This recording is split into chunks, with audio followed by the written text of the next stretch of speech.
My 43-year-old building manager knocked on my door at 8 p.m. saying there were urgent repairs needed in my apartment. The only thing that needed fixing was the distance between us. Welcome to Secret Stories, where hidden confessions and forbidden moments come to life. Make sure to like this video and subscribe to join our community of secret keepers. My name is Marcus, and I'm 25 years old. I work as a software developer for a tech startup in Portland, and I've been living in my current apartment for about 18 months. It's a converted warehouse building in the Pearl District, the kind of place that attracts young professionals who want to live downtown but can't quite afford the luxury high-rises yet. The building is managed by Hamilton Property Services, a small local company that handles several similar properties in the area. For the past year and a half, all of my interactions with building management have been through Linda Hamilton, the company owner who personally oversees our building. Linda is 43 years old with golden blonde hair, green eyes, and the kind of professional competence that makes you trust her to handle problems efficiently and without drama. She's always been friendly but strictly business in our interactions.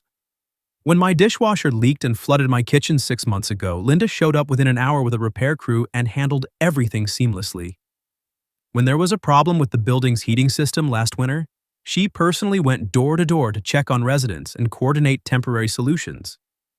Linda carries herself with the confidence of someone who's built a successful business from scratch, and she's always dressed professionally when I've seen her around the building. She drives a nice car, clearly takes good care of herself, and has the kind of natural authority that makes people listen when she talks. That's why what happened last Thursday evening caught me completely off guard. I was working from home, finishing up some code for a project that was due the next morning, when I heard a knock at my door around 8 p.m. That timing was unusual. Most maintenance issues during the week get scheduled during business hours, and Linda had never shown up at my apartment in the evening before. When I opened the door, Linda was standing there with a small toolbox and her usual professional smile, but something about her appearance was different. She was wearing dark jeans and a fitted sweater instead of her usual business attire, and her golden hair was loose around her shoulders rather than pulled back in her typical professional style. "Hi, Marcus," she said. "I'm sorry to bother you so late, but I received a report about potential plumbing issues in this unit.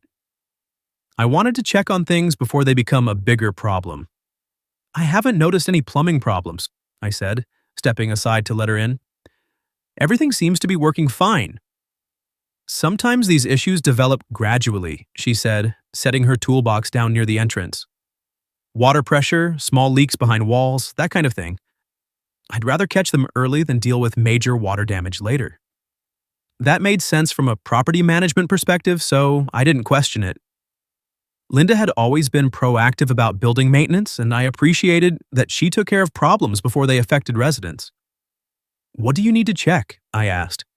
"Let's start with the kitchen," she said, walking toward my small galley kitchen. "I want to test the water pressure in your sink and look for any signs of leaks under the cabinet." For the next 15 minutes, Linda went through what seemed like a thorough inspection of my kitchen plumbing. She ran water in the sink, checked the connections under the cabinet, and made notes on a small pad she'd brought with her. Her behavior was completely professional, and I started to feel more relaxed about the unexpected evening visit. "Everything looks good in here," she said, straightening up from examining the pipes under my sink. "Now I need to check the bathroom and then the bedroom." "The bedroom?" I asked, confused. "There's no plumbing in my bedroom."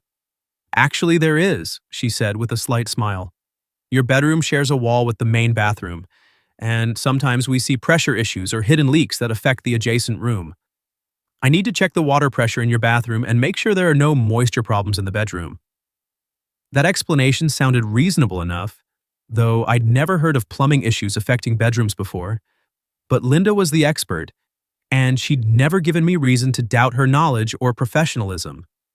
We moved to my bathroom, where Linda repeated her inspection routine. She tested the shower, checked under the sink, and examined the area around the toilet. Again, everything seemed normal to me, but she was thorough and methodical in her examination. "The pressure here is good," she said, "but I'm seeing some signs that there might be moisture issues affecting the bedroom. Can we check that next?" My bedroom is small and simple, a queen bed, a dresser, and not much else. Linda walked around the room slowly, checking the walls and paying particular attention to the area that bordered the bathroom. Marcus, she said, turning to face me with an expression that was more serious than I'd seen from her before. I need to be honest with you about something. What is it? I asked, suddenly concerned that there was a major problem with my apartment that I hadn't noticed. There aren't any plumbing problems in your unit, she said quietly. I made that up because I needed a reason to come see you, and I wasn't sure how else to approach this situation. I stared at her, not sure what to say. Linda Hamilton, my professional, competent building manager, had just admitted to fabricating a maintenance emergency to get into my apartment. Why? I asked. She walked over to sit on the edge of my bed, setting down her notepad and looking up at me with an expression that was completely different from her usual professional demeanor. Because I've been thinking about you, Marcus. More than would be appropriate for a building manager to think about one of her tenants. And I needed to find out if there was any possibility that you might be interested in getting to know me outside of our professional relationship. The confession hung in the air between us. I sat down in the chair across from my bed, trying to process what she was telling me. Linda, I started to say, but she held up a hand. Let me finish, she said. I know this is unconventional. I know it could complicate things between us professionally. But I also know that I'm 43 years old. I've been single for 2 years since my divorce, and I've spent most of that time focused on work rather than personal relationships. She stood up and walked to my bedroom window, looking out at the city lights below. Over the past year of managing this building, I've gotten to know you through our interactions. I've seen how you treat people, how you handle problems, how responsible and mature you are. And I've found myself attracted to you in ways that go beyond just professional respect. I felt my heart rate increase. Linda Hamilton, this successful, beautiful woman, who I'd admired but never considered approaching, was telling me she'd been attracted to me. I've been attracted to you too, I said quietly. I just never thought someone in your position would be interested in someone in mine. She turned back to face me, and I could see relief in her expression. Why not? She asked. Because you're successful, accomplished, sophisticated. You own a business. You have your life together. I'm just a software developer who rents an apartment from you. She walked back over to where I was sitting and knelt down in front of my chair, looking up at me with those green eyes. Marcus, do you know what I find attractive about you? What? Your kindness. The way you always say hello when we pass in the hallway. How you helped Mrs. Chen carry her groceries up the stairs when the elevator was broken. The way you actually listen when people talk to you instead of just waiting for your turn to speak. She reached out and touched my hand gently. Also, you're incredibly handsome, and I've spent more time than I should admit thinking about what it would be like to get to know you as more than just my tenant. The honesty in her voice was overwhelming. Here was this woman I'd respected and been attracted to telling me she'd been having similar thoughts about me. What happens now? I asked. Now, she said, moving to sit on my bed and gesturing for me to join her. We find out if what we've both been thinking about is as good as we've imagined. I moved to sit next to her on the bed, and she turned to face me fully.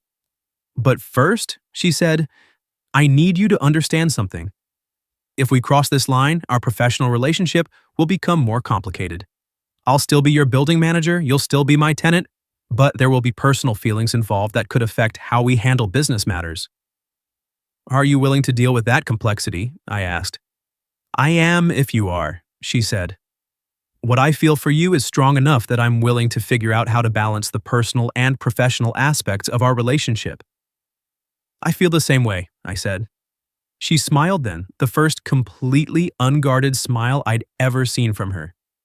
In that case, she said, leaning closer to me, I think we should stop talking about complications and start exploring what this could be. When she kissed me, it was soft and sweet at first, then deeper and more passionate as I responded. Her lips were warm, and she tasted like coffee and possibility.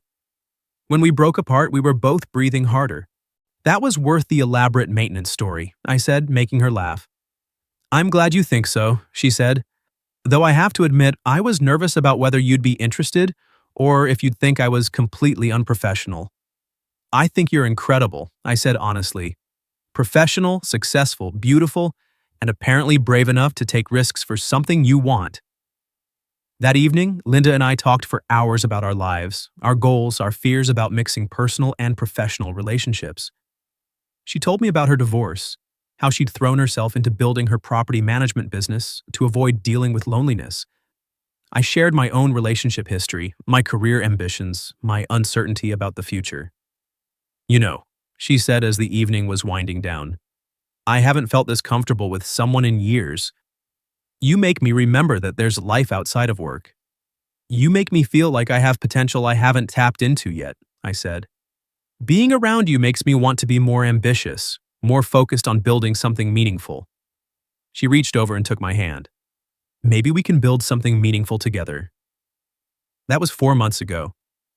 Linda and I have been together since that Thursday evening, navigating the unique challenges of a relationship that exists both inside and outside our professional connection. At the building, we maintain appropriate boundaries. She's still my building manager, I'm still her tenant, and we handle business matters with the same professionalism we always have. But after hours, we've built something real and meaningful together. Linda has introduced me to parts of life I'd never experienced: fine dining, art galleries, weekend trips to wine country. She's also supported my career development, encouraging me to pursue freelance opportunities that could eventually lead to starting my own consulting business. I've helped her rediscover the joy of simple pleasures, cooking together, watching movies, taking long walks through the city. She tells me I've reminded her that success doesn't have to come at the cost of personal happiness. Do you ever regret the fake maintenance call? I asked her recently as we were having dinner at her house. Never, she said without hesitation. It was the best property management decision I ever made. What if I had turned you down? What if things hadn't worked out between us? Then we would have remained professional, and I would have respected your decision completely. But I'm glad I took the risk because what we have is worth more than any business relationship. Our neighbors in the building have noticed that Linda and I seem to know each other well, but most assume it's just because I'm a responsible tenant who's developed a good relationship with building management. A few have figured out that we're together personally, but they've been supportive rather than judgmental. Linda taught me that sometimes the most meaningful connections develop in the most unexpected contexts.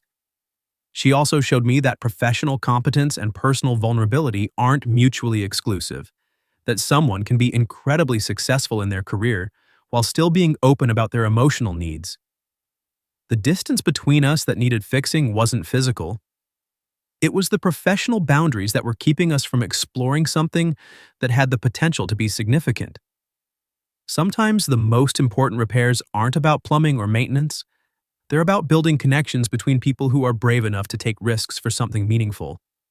That fake maintenance call changed both of our lives. What started as an elaborate excuse to spend time together became the foundation for a relationship that's taught me about maturity, ambition, and the kind of partnership that makes both people stronger. If you have similar secrets or unexpected connections, share your thoughts in the comments below. Don't forget to like and subscribe to Secret Stories for more intimate confessions and hidden moments. Thanks for watching.